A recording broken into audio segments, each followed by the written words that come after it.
Muito bem, então a gente viu uma estrutura matemática chamada grafo. Essa estrutura matemática ela vai nos ajudar a modelar esses problemas, tá, de programação em redes, né?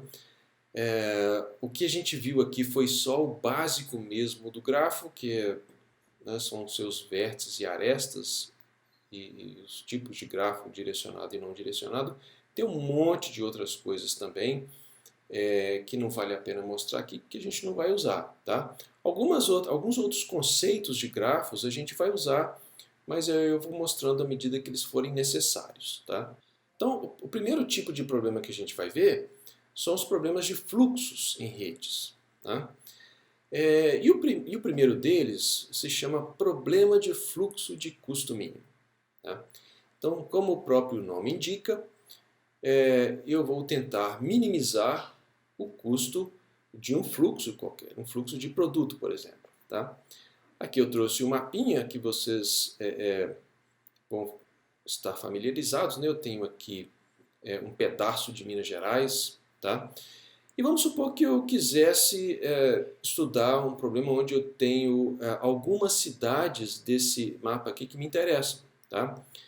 Então me interessam Belo Horizonte, Lavras, São João del Rei, Conselheiro Lafayette, Viçosa, uma cidade importante, né? Ponte Nova, vamos lá, Ipatinga e Valadares. Então eu tenho essas 8 cidades.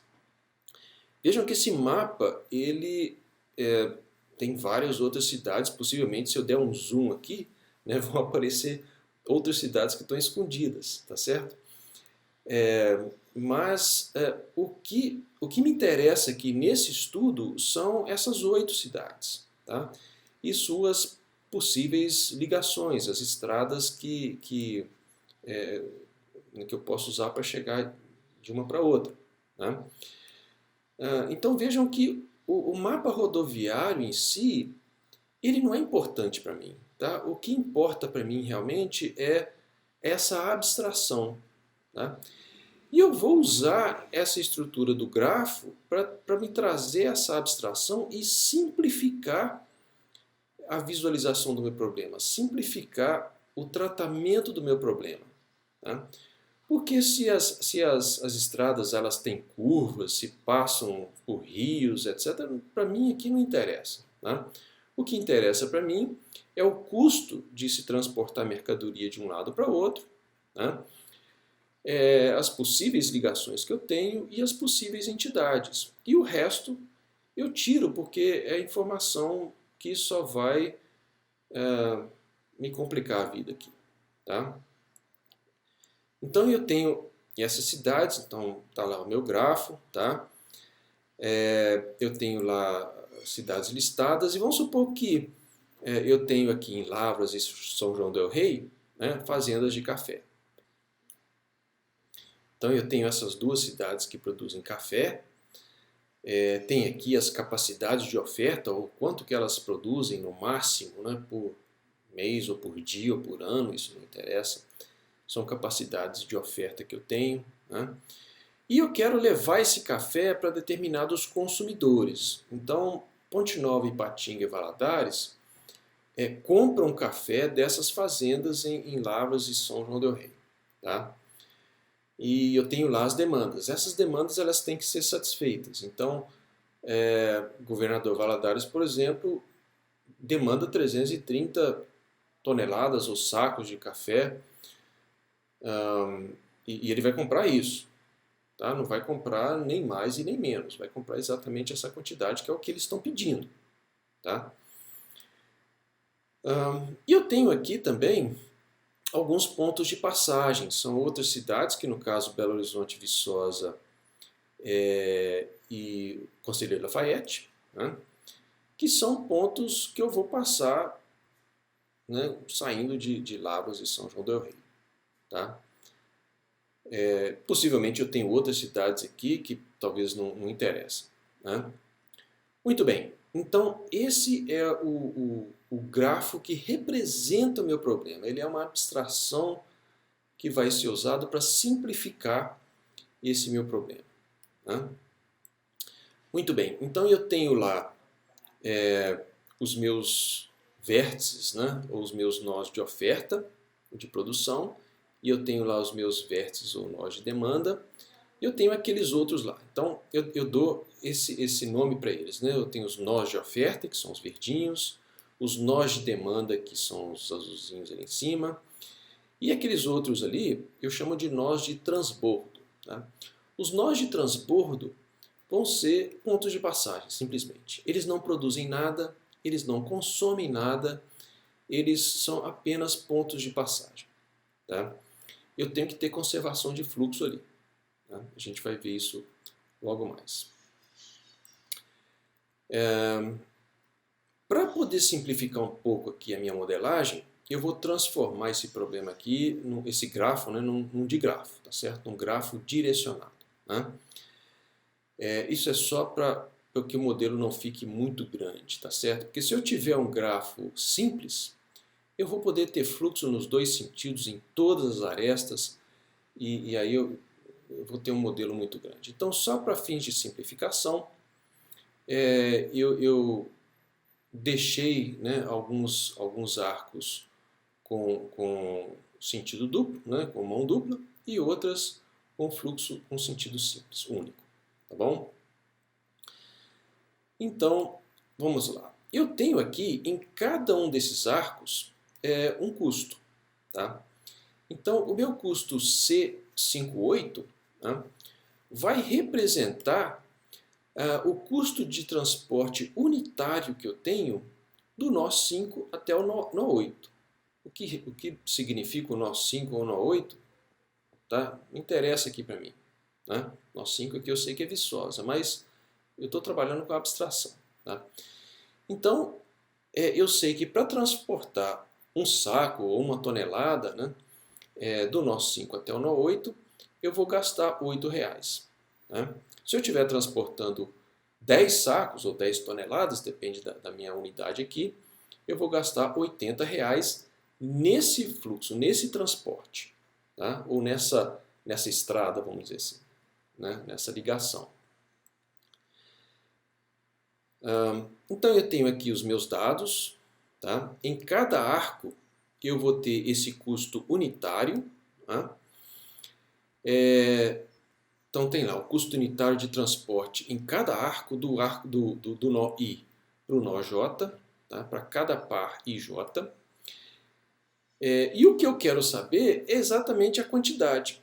Quanto de café que eu vou transportar em cada arco desse? Então essa é a minha variável de decisão. Quanto de café vai ser transportado em cada arco, tá? Sendo que eu preciso satisfazer a demanda dos meus 3 nós de demanda. Eu não posso extrapolar a capacidade máxima de oferta dos 3 nós de oferta. E o produto, nesse caso o café, tem que ser transportado dentro dessas ligações.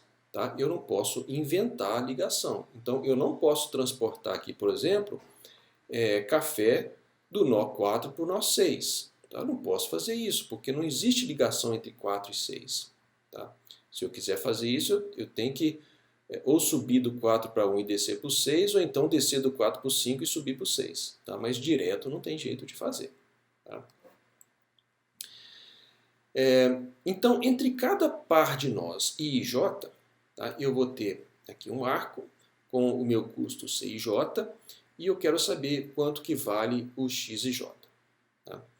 Então, os dados do meu problema são os valores de C e J, que são os meus custos unitários, as capacidades máximas de oferta, né, e as demandas dos meus nós de demanda, e o grafo em si, a topologia do grafo, as ligações. Tá? Esses são os dados que eu tenho para esse problema, para conseguir resolver e determinar o valor de X e J para cada arco, né, IJ, que vai minimizar o custo total do fluxo, para poder satisfazer as demandas que eu tenho. Tá?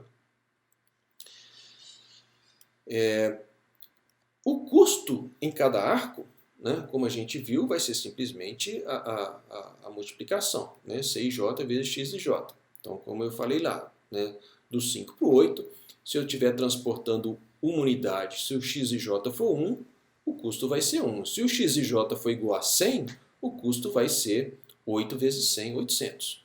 Né? Então, o meu custo total vai ser a soma de todos os meus x e j, CJ, x e j. Né? Fazendo a soma, por exemplo, 4 vezes x 8 mais 3 vezes x 7 mais 4 vezes x 3, etc. Somando todos eles, em todos os nós, eu vou ter o meu custo total. Tá? Como eu não sei a priori por onde que eu vou ter fluxo, eu não sei por onde o fluxo vai andar, tá? Eu tenho que considerar todos eles. Tá? Então, eu poderia pensar assim, professor, é bobagem ter um fluxo de 1 por 4, porque é mais barato. Bom, isso num grafo pequenininho eu posso até bater o olho e sacar. Tá? Mas num grafo muito grande, num problema muito grande, eu posso errar, tá certo? Então, eu tenho que considerar todos os possíveis fluxos. Tá? Se não tiver fluxo num determinado arco, o valor do fluxo vai ser 0 e eu não preciso me preocupar com isso. Né? Então eu tenho ali, ó, do nó 1, né, eu tenho do 1 para o 4, do 1 para o 6, do 1 para o 7, do 1 para o 8, saindo do 2, né, eu tenho do 2 para o 1, do 2 para o 3, né, com os seus respectivos custos unitários, depois do 3 para o 2 e assim por diante. Tá? Então, contando aqui, ó, eu tenho aqui 6, 12, 13, 14, 15. Eu tenho 15 arcos. Tá? Vejam que para cada arco eu vou ter uma variável. Tá? Do 1 para o 8, por exemplo, eu só tenho o x18. Mas, por exemplo, do 1 para o 4, eu tenho o x14 e eu tenho o x41. Eu tenho as duas variáveis, de ida e de volta. Tá? Eu tenho que considerar as duas, como eu falei. Ok? Então eu tenho aqui, ó, 15 arcos, 15 variáveis, a soma de todos os 6j, x e j vai me dar o custo total que eu quero minimizar.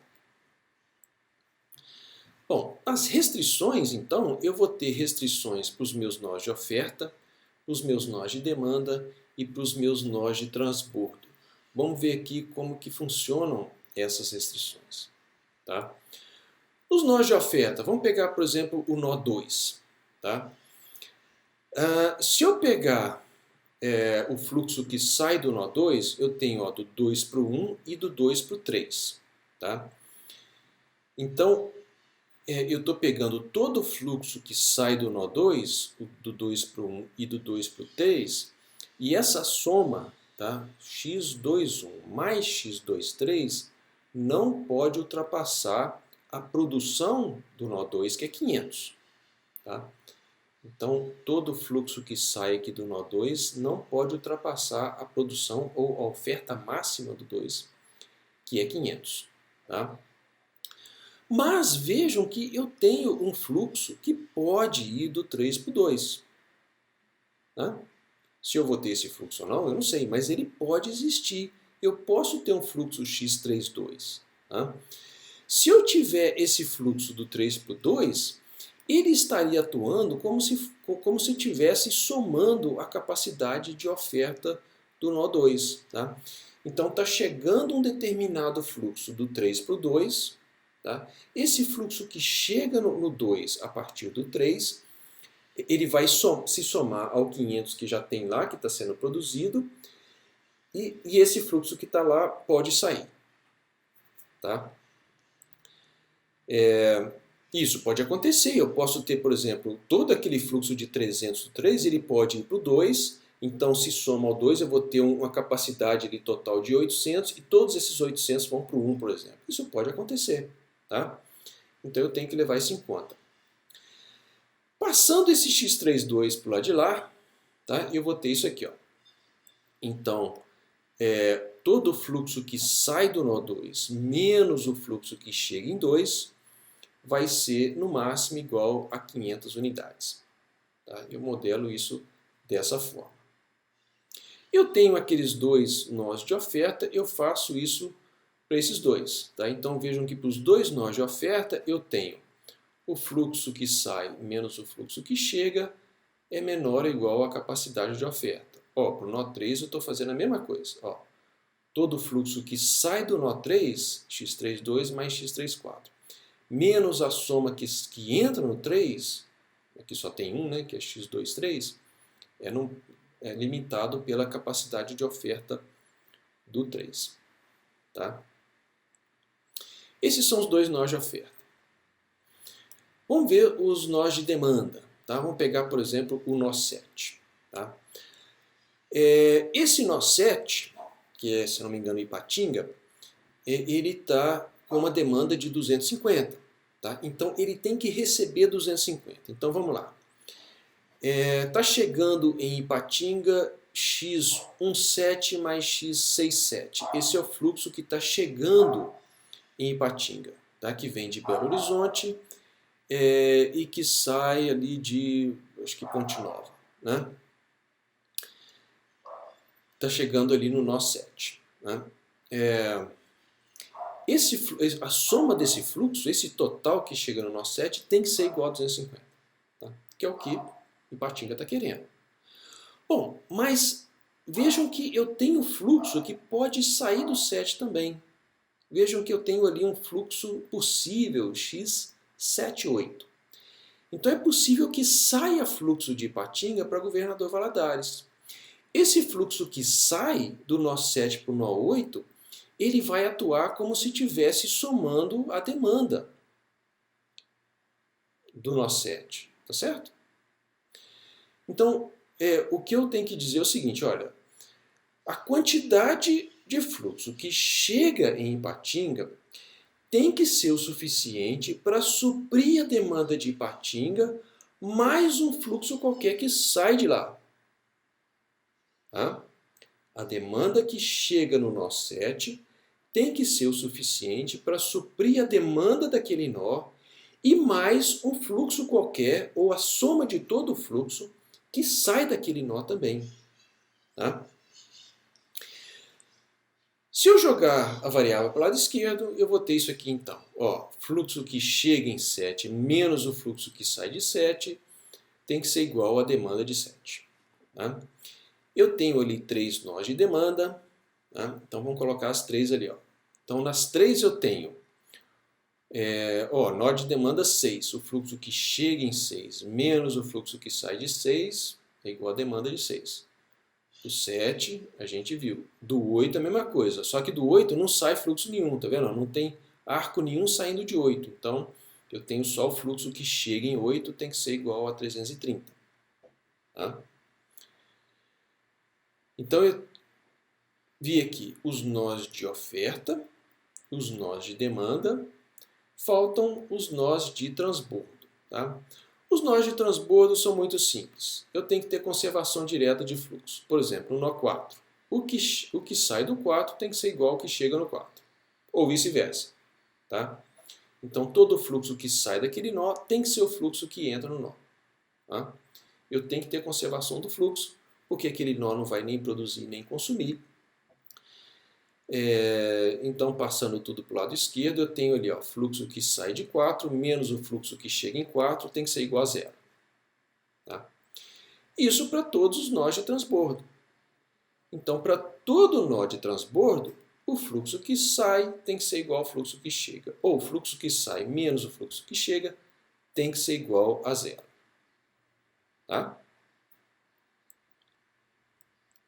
Muito bem, o modelo completo fica assim então. Tá? Minimizar a soma dos custos, CIJ vezes XIJ.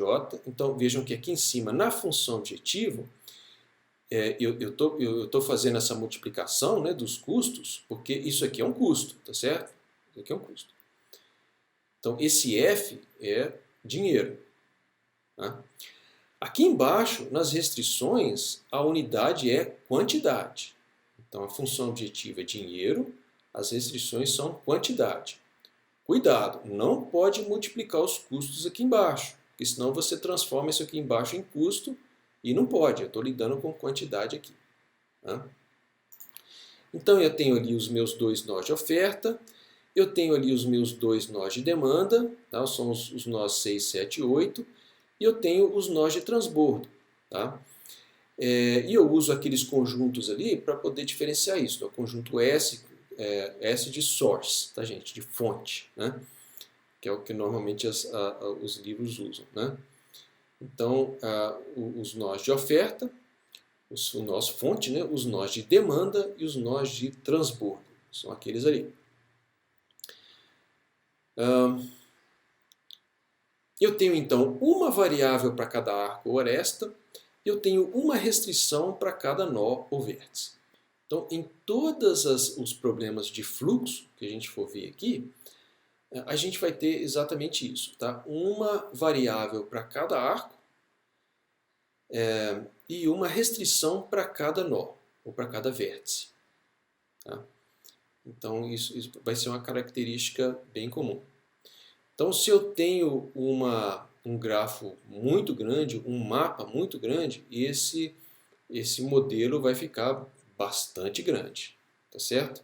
E quanto mais interligações que eu tenho, mais variáveis eu vou ter. Né? Então, o número de restrições, tá? Ou o tamanho da base vai depender do número de entidades, né? E o número de variáveis vai depender da quantidade de interligações. Tá legal?